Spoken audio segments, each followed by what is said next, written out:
ആരൊക്കെയാണ് ഇവിടുത്തെ പ്രധാനപ്പെട്ട ബീഫ് എക്സ്പോർട്ടേഴ്സ്? ബീഫ് ഇന്ത്യയിൽ നിന്നും വിദേശത്തേക്ക് കയറ്റി അയച്ച് കാശുണ്ടാക്കുന്നത് ആരൊക്കെയാണെന്നാണ് ചോദിച്ചത്. അടുത്തൊരു ചോദ്യമുണ്ട്. ഇവിടെ പശുവിന്റെ പേരിൽ കൊല്ലപ്പെടുന്നതും ഗോസംരക്ഷകരാൽ ആക്രമിക്കപ്പെടുന്നതും പീഡിപ്പിക്കപ്പെടുന്നതും ആരാണ്? ആരെയാണ് ആക്രമിക്കുന്നത്? ഉത്തരം കമന്റ് ആയിട്ട് ഇടണേ. ട്വിസ്റ്റ് ഉണ്ട് കേട്ടോ, പൊന്നാര മക്കളെ, ട്വിസ്റ്റ് ഉണ്ട്. വർഷം 2014. നമ്മുടെ പ്രിയപ്പെട്ട മോദിജി ABP ന്യൂസിനോട് സംസാരിക്കുന്നതെന്ന് നോക്കൂ. कोई एक कम्युनिटी इस बिजनेस में है, ऐसा नहीं है जी. मेरे कई जैन मित्र हैं जो इस व्यापार में है. इसको किसी कम्युनिटी से मत जोड़िए. ഒരു സമുദായം മാത്രമല്ല, എന്റെ ചില ജൈന സുഹൃത്തുക്കൾക്കും ബീഫ് കച്ചവടവും എക്സ്പോർട്ടും ഒക്കെ ഉണ്ടെന്നാണ് പറയുന്നത്.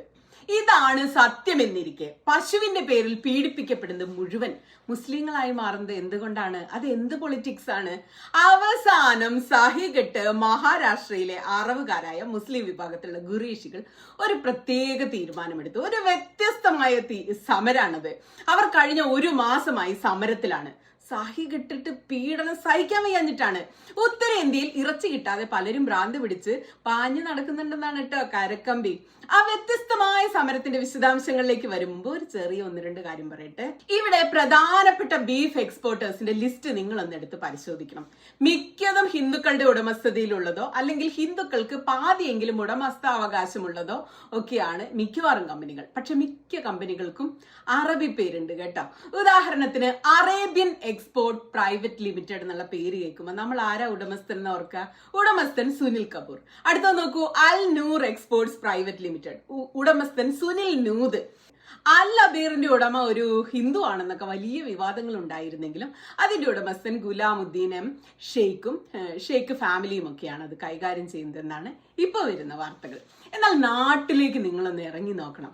പശു രാഷ്ട്രീയം കൊന്നൊടുക്കുന്നതും ഗോ സംരക്ഷകർ പീഡിപ്പിക്കുന്നതും മുഴുവനും മുസ്ലിം പേരുള്ളവരെയാണ്. എന്താ കാരണം? ഖുറേഷികളുടെ ഈ വിഷയത്തിലുള്ള സമരം അതിനുള്ള ഉത്തരമാണ്. അതിന്റെ അനന്തരഫലങ്ങൾ കണ്ടറിയേണ്ടതുമാണ്. ഇതൊരു വലിയ വിപ്ലവമായി ഇന്ത്യൻ രാഷ്ട്രീയത്തെ തന്നെ ചലിപ്പിക്കാൻ സാധ്യതയുണ്ട്, കർഷക സമരം പോലെ എന്നാണ് എനിക്ക് തോന്നുന്നത്. കഴിഞ്ഞ ഒരു മാസമായിട്ടാണ് മഹാരാഷ്ട്രയിലെ മുസ്ലിം വിഭാഗത്തിലുള്ള ഖുറേഷികൾ സമരം തുടങ്ങിയത്. ഗോ രക്ഷകരിൽ നിന്ന് കഴിഞ്ഞ 10 കൊല്ലമായിട്ട് അനുഭവിക്കേണ്ടി വരുന്ന പീഡനങ്ങൾ, അക്രമങ്ങൾ സഹിക്കാൻ പറ്റാത്ത സാഹചര്യത്തിൽ ജീവിക്കാൻ വയ്യാതായിട്ടാണ് അവർക്കറിയാവുന്ന ഏക തൊഴിലാണ് ഈ അറവ്. അനിശ്ചിത കാലത്തേക്കാണ് വേണ്ടെന്ന് വെച്ചിട്ടാണ് മുസ്ലിങ്ങളായ ഖുറേഷികൾ സമരം ചെയ്യുന്നത്. Please note the point. 10 വർഷമായിട്ട് അനുഭവിക്കുന്ന പീഡനങ്ങൾ എന്നാ പറഞ്ഞത്? എന്താ അത്? അത് തന്നെ നമ്മുടെ മോദിജി അധികാരത്തിൽ വന്നതിന് ശേഷമുള്ള 10 വർഷങ്ങൾ പശു രാഷ്ട്രീയത്തിന്റെ ഇരകളാണ് ഇവരൊക്കെ. ഇവരനുഭവിച്ച പീഡനങ്ങൾക്ക് കയ്യും കണക്കൂല. സഹിയായിട്ടാണ് ഇങ്ങനെ ഒരു തീരുമാനം എടുക്കേണ്ടത് എന്നാണ് ഈ ഖുറേഷികൾ ദി വയറിനോട് സംസാരിച്ച ഒരു വിശദമായ റിപ്പോർട്ടുണ്ട്. അതിൽ പറയുന്നത്, ജീവിതമാർഗം തന്നെ ഇല്ലാതാകുമെന്നറിഞ്ഞിട്ടും അടുപ്പ് പുകയില്ലെന്നറിഞ്ഞിട്ടും കുഞ്ഞുങ്ങൾ വിശന്ന് കരയുമെന്നറിഞ്ഞിട്ടും അവര് സമരം തുടങ്ങുക ചെയ്ത്. രാജ്യത്ത് തന്നെ ആദ്യമായിട്ടാണ് ഇത്തരത്തിലൊരു സംഘടിതമായ അറവുകാരുടെ ഒരു പ്രതിഷേധ സമരം അരങ്ങേറുന്നത്. സമുദായം ഒറ്റക്കെട്ടായി ഈ പ്രതിഷേധ സമയത്തെ മഹാരാഷ്ട്രയിൽ പിന്തുണയ്ക്കുന്നുണ്ട്. 1976 മഹാരാഷ്ട്ര മൃഗസംരക്ഷണ നിയമം 2015 ഭേദഗതി ചെയ്തോടെ അവരുടെ സ്ഥിതി ഭയങ്കര കഷ്ടത്തിലായെന്നാണ് അവർ പറയുന്നത്. സംസ്ഥാനത്തും കേന്ദ്രത്തിലും BJP അധികാരത്തിൽ വന്നതോടെ ഈ നിയമത്തിന് രാഷ്ട്രപതിയുടെ അനുമതിയും ലഭിക്കുകയുണ്ടായി. നിയമത്തിൽ മാറ്റം വന്ന് അല്പം കഴിഞ്ഞപ്പോഴേക്കും ഗോ സംരക്ഷകരെന്ന് സ്വയം വിളിക്കുന്ന ഹിന്ദുത്വ ഭീകരരുടെ ആക്രമണം സഹിക്കാൻ പറ്റാത്ത പോലെ കൂടിക്കൂടി വരികയും ചെയ്തു. പാർശ്വവൽക്കരിക്കപ്പെട്ട പാവപ്പെട്ട മുസ്ലിം വിഭാഗമാണ് അറവൊക്കെ ചെയ്ത് ജീവിക്കുന്ന ഈ ഖുറേഷികൾ എന്ന് പറയുന്നത്. പശു രാഷ്ട്രീയക്കാരുടെ ഇരകളായതോടെ നിസ്സഹായരായ ഇവർ ഖുറേഷി ജമാഅത്ത് എന്ന ബാനറിൽ ഇപ്പോൾ മഹാരാഷ്ട്രയിൽ ഒന്നാകെ താലൂക്ക് തലത്തിലും ജില്ലാ തലത്തിലൊക്കെ പ്രതിഷേധ യോഗം സംഘടിച്ച് തങ്ങളുടെ വിഷമങ്ങൾ പറഞ്ഞുകൊണ്ടിരിക്കുക. അവര് പറയുന്നത് അറവ് ഉപേക്ഷിക്കുന്നത് അവരെ മാത്രമൊന്നല്ല ബാധിക്കാൻ പോകുന്നത്, ഇത് പലരെ ഉപേക്ഷിക്കും. ഇവർ തൊഴിൽ ഉപേക്ഷിച്ചാൽ അത് കാർഷിക മേഖലയുള്ളവരെ നേരിട്ട് തന്നെ ബാധിക്കുമെന്നാണ്. സർക്കാരിന് ഞങ്ങൾ ഇതൊക്കെ കാണിച്ചു തരാമെന്നുള്ള പ്രതിഷേധ സമരമാണ് നടക്കുന്നത്. ഒരു മാസം മുമ്പ് നാഗ്പൂരിലാണ് ഈ ക്യാമ്പയിൻ ആരംഭിച്ചത്. പിന്നീട് സംസ്ഥാനമൊട്ടാകെ വ്യാപിച്ചു. ഇറച്ചി വ്യാപാരത്തിൽ ഏർപ്പെട്ടവർ പറയുന്നത്, ഞങ്ങളിൽ മിക്കവാറും എല്ലാവരും ഹിന്ദുത്വവാദികളുടെ ഭയപ്പെടുത്തല്, നിരന്തര വേട്ടയാടൽ, അതിക്രൂരമായ ആക്രമണങ്ങളൊക്കെ അനുഭവിച്ചവർ തന്നെയാണ്. പലരും ബീഫിന്റെ കച്ചവടം തന്നെ പൂർണ്ണമായി നിർത്തി പേടിച്ചിട്ട്. എന്നിട്ടും അവർക്ക് നേരെയുള്ള പീഡനങ്ങൾ തുടർന്നുകൊണ്ടേയിരിക്കുകയാണ്. അവർ കാണുന്നത് ഒരു മുസ്ലിം ഇറച്ചി വിൽക്കുന്നു എന്ന രീതിയിലാണ് ഈ പൊളിറ്റിക്സ് മുന്നോട്ട് പോകുന്നത്. അത് മതി അവർക്ക് ഞങ്ങളെ ആക്രമിക്കാൻ എന്നാണ്. പല ആക്രമണങ്ങളും നടക്കുന്ന ലോക്കൽ പോലീസിന്റെ ഒത്താശയോടെയാണെന്നാണ് കഴിഞ്ഞ വർഷം ശേഷം ക്രൂരമായ ആക്രമണത്തിനിരയായ പ്രതിഷേധക്കാരൊക്കെ പറയുന്നത്. ആക്രമണത്തിന്റെ വീഡിയോകൾ സോഷ്യൽ മീഡിയയിൽ വ്യാപകമായി പ്രചരിക്കപ്പെട്ടാൽ പോലും പോലീസ് ഇതിൽ കേസെടുക്കുന്നില്ലെന്ന് വയറിനോട് സംസാരിക്കുന്ന ആളുകൾ പറയുന്നു. ശരിക്കും എന്താണ് നമ്മുടെ നാട്ടിലെ നിയമം? ഏത് ബീഫാണ് ഇവിടെ തിന്നാൻ പറ്റുന്നതും തിന്നാൻ പറ്റാത്ത? എന്താണ് ഈ അടിപിടി? ബീഫ് എക്സ്പോർട്ട് വളരെ നന്നായി നടക്കുന്നുണ്ട് ഈ നാട്ടിൽ. അപ്പോഴും ഈ പാവങ്ങൾ ഇങ്ങനെ പീഡിപ്പിക്കപ്പെടുന്നു. ഇവർ സമരത്തിലേക്ക് പോകേണ്ട അവസ്ഥ എങ്ങനെയാണ് ഉണ്ടായത്? എന്താണ് ഈ ഗോര സംരക്ഷകർ പാഞ്ഞു നടന്ന എല്ലാവരെയും തല്ലും കൊല്ലും ചെയ്യുന്നത്? എരുമകളെ അറക്കാൻ ചില നിയന്ത്രണങ്ങൾ ആ നാട്ടിലുണ്ട്. ഒരു എരുമയെ അറക്കണമെങ്കിൽ ആ എരുമയ്ക്ക് പാല് തരാൻ ശേഷിയില്ലാതായെന്നും അത് ഗർഭിണിയല്ലെന്നും ഒരു മൃഗ ഡോക്ടർ സാക്ഷ്യപ്പെടുത്തിയിരിക്കണം. ആ ഫിറ്റ്നസ് സർട്ടിഫിക്കറ്റ് ഉണ്ടെങ്കിൽ മാത്രമേ അവരെ അറവുശാലകളിലേക്ക് കൊണ്ടുപോകാൻ പറ്റൂ. നിലമുഴാൻ, പാൽ ഉൽപാദനത്തിനൊക്കെയായി വളർത്തുന്ന കന്നുകാലികളെ പ്രായമാകുമ്പോൾ കർഷകർ ഖുറേഷികൾക്ക് വിൽക്കുന്നതാണ് ഒരു നാട്ടു പതിവ്. അല്ലാതെ വിറ്റുങ്ങൾ എന്ത് ചെയ്യും? പ്രായം കുറഞ്ഞ കന്നുകാലികളെ വാങ്ങാനുള്ള പണം പ്രായമായ കന്നുകാലികളെയൊക്കെ വിറ്റിട്ടാണ് ഈ കർഷകർ ഉണ്ടാക്കുന്നത്. തൊഴിൽ ഉപേക്ഷിക്കുന്നുവെന്ന ഖുറേഷികളുടെ ഏകപക്ഷീയമായ ഈ പ്രഖ്യാപനം കുറഞ്ഞ ഭൂമിയിലൊക്കെ കൃഷി ചെയ്ത് പാവപ്പെട്ട കൃഷിക്കാരെ ഇത് ഡയറക്റ്റായി ബാധിക്കാൻ പോവുകയാണ്.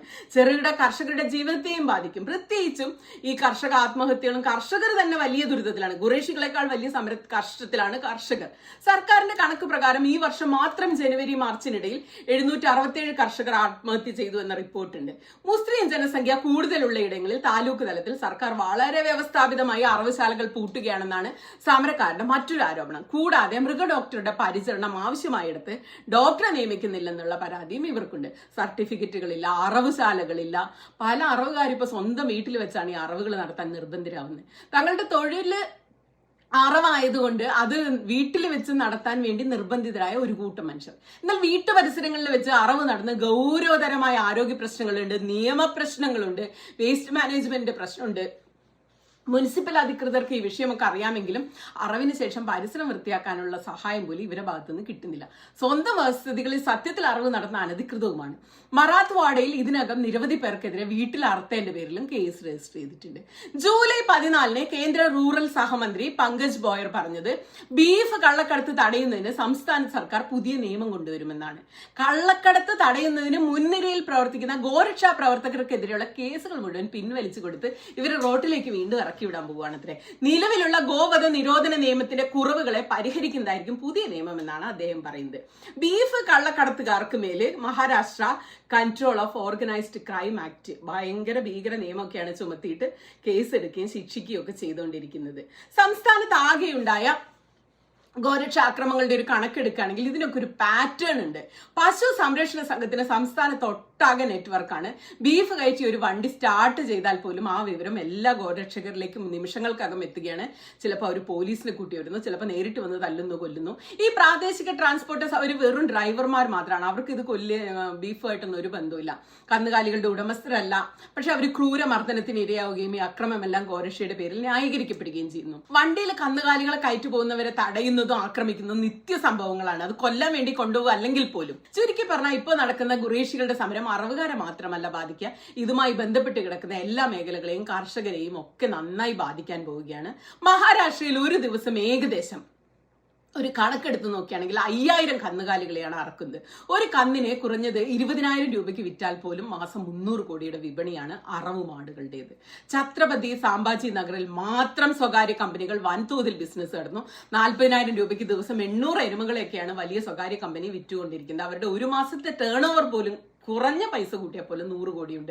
ഖുറേഷികളും കർഷകരും മാത്രമല്ല, അറവുമായി ബന്ധപ്പെട്ട് കിടക്കുന്ന കേറ്ററിംഗ് മേഖല, ഹോട്ടൽ മേഖല എല്ലാത്തിനെയും ഈ പ്രതിഷേധം പ്രതികൂലമായി ബാധിച്ചു കഴിഞ്ഞു. അതുകൊണ്ട് അനുരണനങ്ങളും ചർച്ചകളും പ്രശ്നങ്ങളൊക്കെ ഉണ്ടായി വരുന്നുണ്ട്. സമരം വിജയിക്കട്ടെ എന്ന് നമുക്ക് ആഗ്രഹിക്കാം, അല്ലെ? സമരം അവസാനം ആരെയായിരിക്കും ബാധിക്കുക? എക്സ്പോർട്ട് ചെയ്യുന്നവരെ ബാധിക്കും. അപ്പൊ തന്റെ ജൈന സുഹൃത്തിന് വേണ്ടി മോദിജി ഇടപെടും. അതോടെ തീരും ഗോ സംരക്ഷണവും. അതുവരെ ഗോ സംരക്ഷകര് കുറച്ച് ഇറച്ചി കൂട്ടാതെ ചോറുണ്ണട്ടെ.